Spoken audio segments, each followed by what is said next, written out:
السلام علیکم ناظرین کرام، نئی ویڈیو میں آپ کو خوش آمدید کہتے ہیں۔ آئینی ترمیم والے معاملے پر تو اب آپ انکار ہی سمجھیں، یہ معاملہ تو اب ختم شد ہو گیا ہے، کیونکہ آدھی رات کو مولانا کی جانب سے میرپور میں جو خطاب کیا گیا وہ اس حکومت اور اسٹیبلشمنٹ کی نیندیں اڑانے کے لیے کافی ہے۔ مولانا نے بڑا واضح کر دیا کہ یہ جعلی حکومت ہے اور اس حکومت کے پاس مینڈیٹ نہیں ہے، اور اس حکومت کا نام لیتے ہوئے بھی شرم آتی ہے کہ اگر کسی فورم پر کوئی پوچھ ہی لے کہ پاکستان میں حکومت کس کی ہے تو شرم آتی ہے یہ بتاتے ہوئے کہ شہباز کی ہے، نواز شریف کی ہے یا زرداری کی ہے۔ ان کی حکومت نہیں ہے بلکہ پاکستان میں فوجی جرنیلوں کی حکومت ہے۔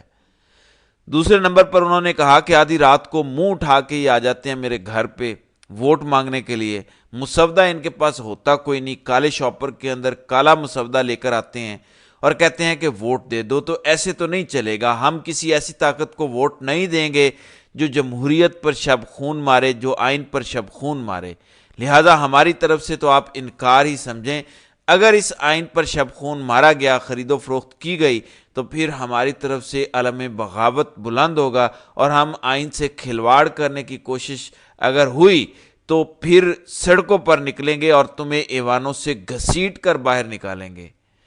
فضل الرحمان نے کہا کہ مجھے اسٹیبلشمنٹ والے کہتے ہیں کہ آپ الزام لگاتے ہیں کہ ہم نے دھاندلی کروائی ہے۔ فضل الرحمان نے کہا کہ اگر اس ملک کے اندر آپ دھاندلی نہیں کرواتے تو پھر کوئی مائی کا لال کروا ہی نہیں سکتا۔ اس سب کے اندر آپ سب سے پہلے نمبر پر ہوتے ہیں، باقی دوسرے نمبر پر ہوتے ہیں۔ شہباز شریف آپ پنجاب کے وزیر اعلیٰ رہ چکے ہیں، آپ وفاق میں بھی حکومت کر رہے ہیں، مگر آپ کے پاس اکثریت نہیں ہے، آپ پاکستان پیپلز پارٹی کے سہارے پر حکومت کر رہے ہیں، یعنی پیچھے کچھ رہ نہیں گیا۔ سادہ لفظوں میں آپ کو بتاؤں، مولانا نے کہا کہ جو میں نے مسودہ دیا ہے، میرے مسودے پر آئینی ترمیم ہوگی اگر ہونی ہے تو، ورنہ پھر بھول جائیں، آئینی ترمیم والا آپ خواب چھوڑ دیں۔ دوسرے number per P T I کا احتجاج تو رات کو انہوں نے کال آف کر دیا تھا۔ یہ بھی اطلاعات آئیں کہ مولانا فضل الرحمان نے محسن نقوی کو فون کیا، اس سے پہلے ایک ڈیڈ لاک بھی رہا۔ حکومت کہتی ہے کہ ہم پیمز کے ڈاکٹر سے عمران خان کا میڈیکل چیک اپ کروا لیتے ہیں۔ پی ٹی آئی نے کہا کہ نہیں، آپ شوکت خانم کے پرائیویٹ ڈاکٹر سے چیک اپ کروائیں۔ اس کے بعد پھر سیاسی کمیٹی کا، ایپیکس کمیٹی کا اجلاس ہوا، پھر آدھی رات کے وقت بیرسٹر گوہر کی جانب سے ویڈیو پیغام جاری کیا گیا، اور ویسے بھی اس احتجاج کے ہونے کے کوئی چانسز نظر نہیں آ رہے تھے۔ ہوائی فائرنگ ضرور ہوئی کہ اگر ملاقات والا یا اس طرح کی یقین دہانی نہ بھی کروائی جاتی تو بھی احتجاج کرنا بڑا مشکل تھا۔ بہرحال اب ہو کیا رہا ہے، یعنی اگر یہ ساری صورتحال ناکام ہو جاتی ہے، جو کہ ہوتی ہوئی نظر بھی آ رہی ہے، تو پھر شہباز شریف کو یہ کہہ دیا گیا ہے کہ آپ اپنا استعفیٰ تیار رکھیں۔ نصرت جاوید بزرگ صحافی ہیں، استادوں کے استاد ہیں، بڑے صحافی ہیں، وہ کہتے ہیں کہ عمران خان سے ملاقات کا جو آخری آپشن تھا، آخری اختیار تھا، وہ محسن نقوی کے پاس تھا، حتیٰ کہ شہباز شریف کے پاس بھی نہیں تھا۔ اور آپ یوں سمجھ لیں کہ آپ کے ملک کا وزیر اعظم وزیر داخلہ کے انڈر کام کرتا ہے، اور شہباز شریف کو بتایا گیا کہ اگر احتجاج ملتوی کروانے کے لیے عمران خان سے ملاقات ضروری ہے، اگر ملاقات کے بغیر یہ نہیں ہو سکتی ایس سی او کانفرنس، تو پھر یہ سمجھ لیں کہ پاکستان کے اندر جو بھی بیرونی وفد آئے گا، جو بھی مہمان آئے گا، جب بھی آئے گا، اس کا شیڈیول لینے کے لیے وہ آئے یا نہ آئے، سب سے پہلے آپ کو قیدی نمبر 804 کے پاس جانا پڑے گا، آپ کو اس سے پوچھنا پڑے گا، اپروول لینا پڑے گی۔ اور ساتھ ہی نصرت جاوید کہتے ہیں کہ شہباز شریف کو کہہ دیا گیا ہے کہ اپنے استعفے وغیرہ کے حوالے سے بھی سوچیں، آپ ناکام ہو چکے ہیں، آپ کچھ کر نہیں سکتے، لہٰذا آپ اپنے استعفے کے حوالے سے پلان کریں اور اپنی خیر منائیں۔ پھر اخبار جنگ میں انصار عباسی سینئر صحافی ہیں، ان کی جانب سے ایک لمبا چوڑا کالم لکھا گیا ہے جس میں مختصر یہ بتایا گیا کہ حکومت ڈری ہوئی ہے، سپریم کورٹ سے پی ٹی آئی کی بھی بڑی امیدیں ہیں اور حکومت ڈری ہوئی ہے۔ بارہا ان خدشات کا اظہار پاکستان پیپلز پارٹی اور نون لیگ کی جانب سے بھی کیا گیا کہ 25 اکتوبر کے بعد سپریم کورٹ کے اندر پوزیشن بدل جائے گی، اور اس کے بعد 8 فروری والا الیکشن بھی آڈٹ ہو سکتا ہے، کالعدم ہو سکتا ہے، اور اس سے پہلے وہ جو مخصوص سیٹوں والا فیصلہ ہے وہ بھی موجود ہے، اس پر بھی عمل نہیں ہوا۔ لہٰذا اس وقت اگر جسٹس شاہ آ گئے تو جسٹس شاہ اس سارے معاملے کو پلٹ کر رکھ دیں گے۔ لیکن انصار عباسی کی آج کی خبر میں یہ بتایا گیا کہ انہیں ایک سینئر ترین ذریعے نے بتایا جو ججز کے بہت قریب ہے، حکومت کے بہت قریب ہے، ججز کی تعیناتی کے اندر اس کا اہم کردار ہے، انہوں نے یہ بتایا کہ 25 اکتوبر کے بعد بھی راوی چین ہی چین لکھے گا، سپریم کورٹ سے کوئی مہم جوئی نہیں ہوگی۔ یعنی آپ سپریم کورٹ کے بارے میں بے فکر ہو جائیں، وہاں کی آپ کو فکر کرنے کی ضرورت نہیں ہے، وہاں سے کوئی مسئلہ نہیں ہوگا۔ اس کا دوسرا مطلب یہ ہے کہ کیا جسٹس منصور علی شاہ نے ڈیل کر لی ہے، یا یقین دہانی کروا دی ہے، یا ہاں کر دیا ہے کہ میں بھی قاضی فائز عیسیٰ کی طرح آپ کے ساتھ چلوں گا، یا وقتی طور پر نوٹیفیکیشن کے لیے، یہ سارے معاملات کے لیے کوئی یقین دہانی کروائی گئی ہے۔ بہرحال بڑے معتبر ذرائع سے انصار عباسی اس خبر میں دعویٰ کر رہے ہیں۔ پھر اس وقت راولپنڈی اور اٹک میں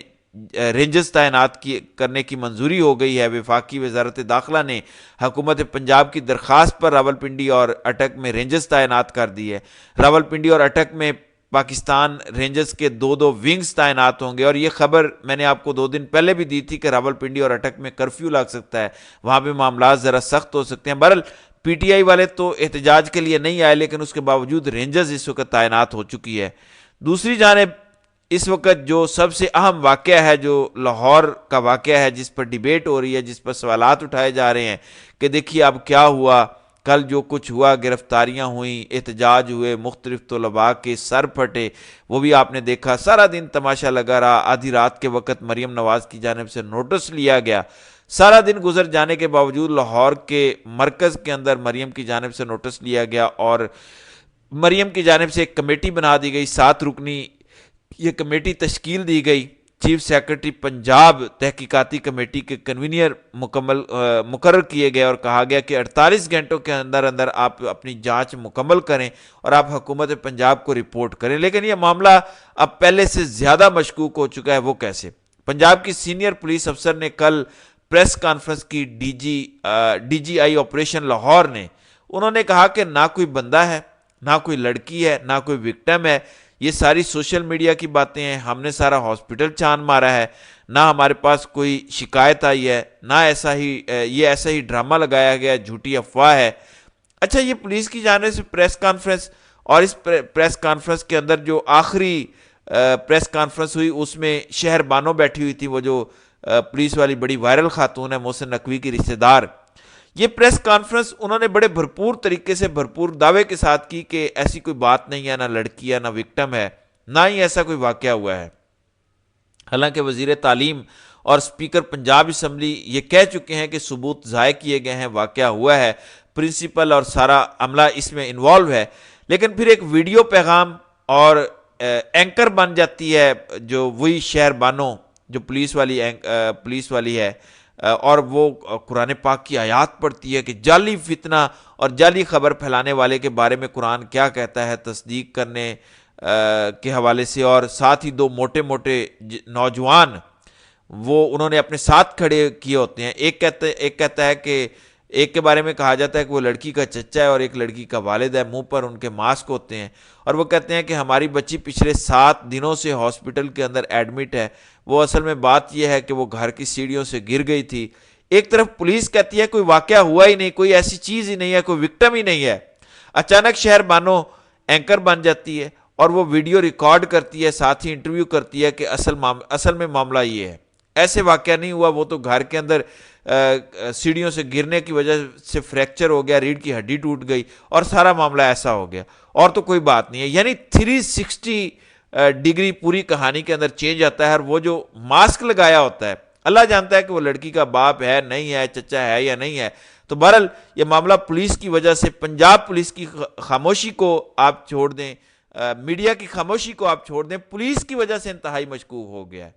اچھا، پھر طلباء سوال اٹھا رہے ہیں کہ اگر تو یہ معاملہ اتنا ہی سادہ ہے، بدھ کے روز کیا کرنے آئی تھی ایمبولینس کیمپس نمبر 10 کے اندر؟ اور یہ والا معاملہ ایک طرف ہلچل مچتی ہے، ایک لڑکی کو لے کر جایا جاتا ہے، ایمبولینس آتی ہے کالج کے اندر، تو وہ کیا ہے؟